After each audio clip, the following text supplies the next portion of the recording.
Hey there guys, it's Charjr Ryuki here. I almost did my other intro. Well, you know what? It's your host for the Breast Review Show too. Let's do that. I'll upload it on both of my channel, on my second channel as well. This video is my experiences in Minnesota at the Ballards Resort and the Lake of Woods. First off, the bus ride was terrible. I know the first bus driver, tried to make it somewhat entertaining at the start, but it was it was bad. There was a 12-year-old kid and a 15-year-old kid, besides me, who were actually the youngest on the whole entire trip. Everybody else, I think the oldest one that I met might have been on my boat. I think he was around 83 years old. I think he was also sitting across from me, in the other row. Shush. And we stopped at a couple places, like Love's, with two restaurants like Subway or McDonald's or whatever else, or right there. And we'd like spend like 10 minutes here or there, and then after that we'd get a few extra minutes for lunch, even though most of us already brought our own lunch. But still, every now and then you might want to, get a big old deal of lunch for the rest of the way. And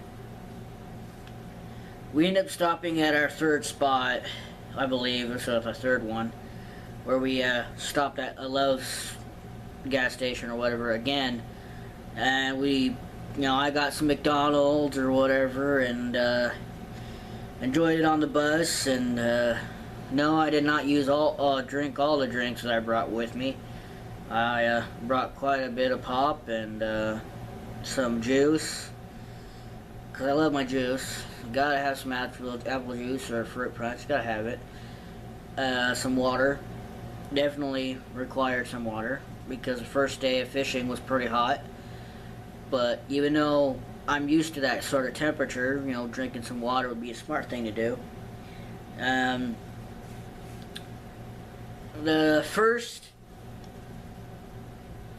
talked about it in another vlog, in resort vlog, part 3, I think it was, where I've already kind of mentioned this. But with the rules that you gotta follow when you go down there, and when you go down there, and you have to pay money up front. So you have to pay at least $200 up front, and you pay $600 or whatever later on. The souvenirs are really expensive. I placed it over there, but they have actual solid plastic red Solo cups, and one of them koozies. They're like the cheapest souvenirs you could probably get. I picked up a couple other souvenirs late at somewhere else, and I think it was in Dakota, where I picked up some of that.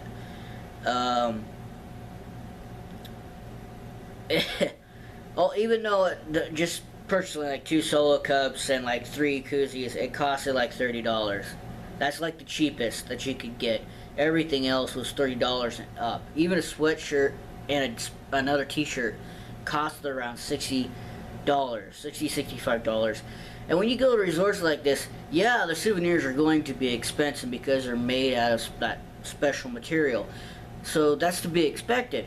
But when it comes to the restaurant, if you want to buy something off the you want to have something off the menu, you have to pay for it. But they also provide lunch for you, meaning they already have meals that are already set up. So Sunday night when I got there, we had ribs, and the next day we had fish. We had some walleye. That was Monday. Tuesday, For lunch, we also had fish again. And I think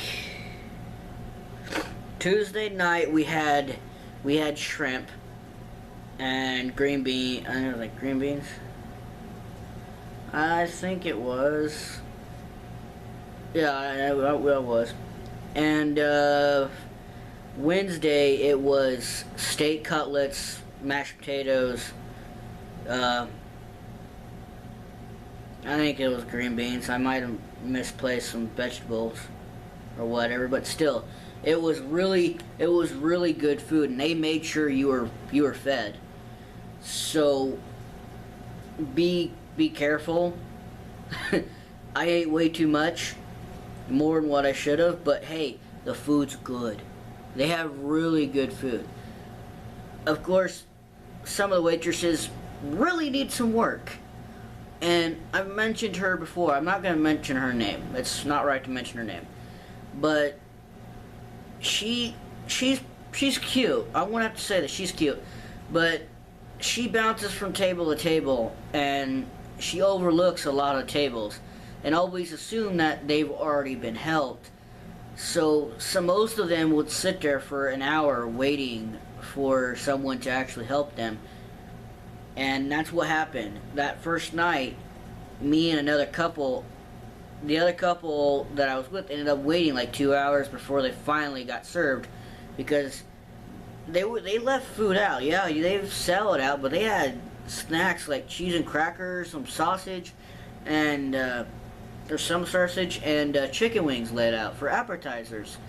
And I was like, you guys leave this out, and people are just going to come in here, take it, and then sit down. They're going to see it as, oh, they have appetizers for us already set out, so we're golden, right? No! Because here are the rules for the restaurant, guys. You have to seat yourself. And you have to wait for a waitress to come up to you and ask you, are you on the bus? Or do you, if you don't like, they'll tell you what you're going to have, like, you're going to have shrimp or steak cutlets or whatever. You don't want that. You have the option to look at a menu.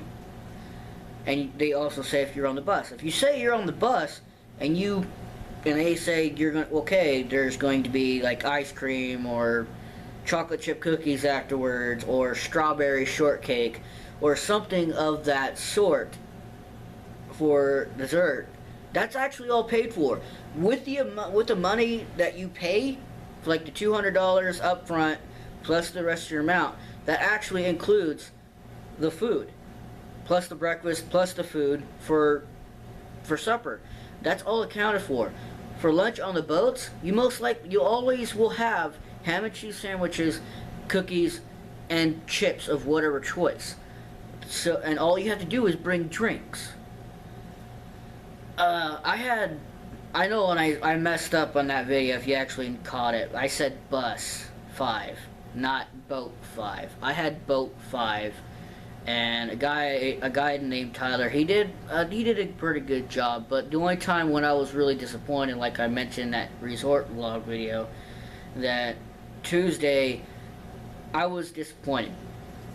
The morning we went out from like a little like 8:15 or whatever to noon, before when we came back for lunch, was really disappointing. I know it was cold, it was wet, it was raining, it was a storm, yada yada yada, and what here, but still about an hour and a half to 2 hours later, the rain stopped. There was plenty of time to fish for another couple hours, but because that would have been my suggestion, but nobody would listen to me, because I'm standing here with 5 elderly men and a guide, and the guide is listening to everybody else besides me. So I'm already out of the question. So my suggestion wouldn't even work. But no one gave me that look like, who is this kid? Why is he here? And they all, it's more or less a feeling that I paid my money to come here. I paid to come fish here. I want to fish here. So if something was to happen, like if I was to go down there and something was to happen like that again, I would bring my own equipment. And I would, if I have to purchase what I would need, then I would, my extra equipment to fish for walleye or sauger or whatever else, then yeah, I'll do that.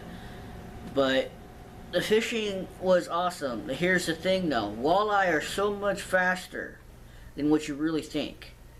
They literally, because they have teeth, they're literally eating the bait off of your hook. So most of the time, you'll be sitting there for 20, 30 minutes, maybe even an hour, not even realizing you have a bite, because all the smaller fish that are about like this, or maybe a little longer, like about 6 inches, are either eating the bait off, or a bigger fish has already taken the bait. So you literally, it's like you always, watch that little end of the rod. I don't always watch that. I waited. If I felt that string move, even just a little bit, I reacted. I had to. If I didn't, I wouldn't have a fish on the end of the line. The biggest walleye I caught was around 15 inches. That's the biggest walleye I caught. There was a guy named Basil who was sitting in the back of the boat with me fishing. He caught a 19.5-inch walleye, plus the next morning, Tuesday morning, caught a 22.25-inch walleye. And the thing is, within the first hour on that first day, this 12-year-old, he caught a 25.25-inch walleye. Now that's impressive. And then there's a kid, that 15-year-old kid, who caught a 22 and a 23-inch that were irregulars or whatever, the ones that you couldn't keep that had to been thrown back. He did a pretty good job too. That was impressive as well. And they were actually on the same boat, just so you know. They were on the same boat. And again, I guess it depends on which guide you get on how far you're going to go out, how far up north you're going to go out. Are you going to cross the border? The borderline on the lake, to Canada, which actually did happen. We actually did cross the border to Canada once, and my phone reacted to it, and I was like, I gotta shut this phone off, or otherwise I'm going to be charged extra. And I'm pretty sure I'll find that out in the next month's bill, but the guy did alright. I ain't going to say he did terrible, but I'm going to say he did alright. He only got, I only tipped him on the first day and the last day. He didn't get no tip from me on the second day, because why do you want to quit at noon? You got people that paid to come fish, and they're willing to tip you to fish. But here's the thing, just like I said in that reserve log, that I didn't want to be the only one on that boat to make him take me up north just to fish. And no, I didn't catch fish right off the bat, like boom, boom, boom, boom, boom. Like I said, it takes time. It's like you're sitting there waiting for a catfish, right? You're sitting there. But here's the thing, you can tell when a catfish is about to go. When he's about to take that bait and he's about to bite on that hook, and you know when he's hitting. Same thing with a bass. They hit hard. If you don't hit set the hook, they're gone. And he's saying, the guy's saying, they'll set themselves, blah, blah, blah. Not all the time. They don't always do. They usually just eat the bait off and go. So off and on, he's like, some of the stuff I listened to him, and some of the stuff I would, make a practice out of and actually try, but then it just wouldn't, pan out.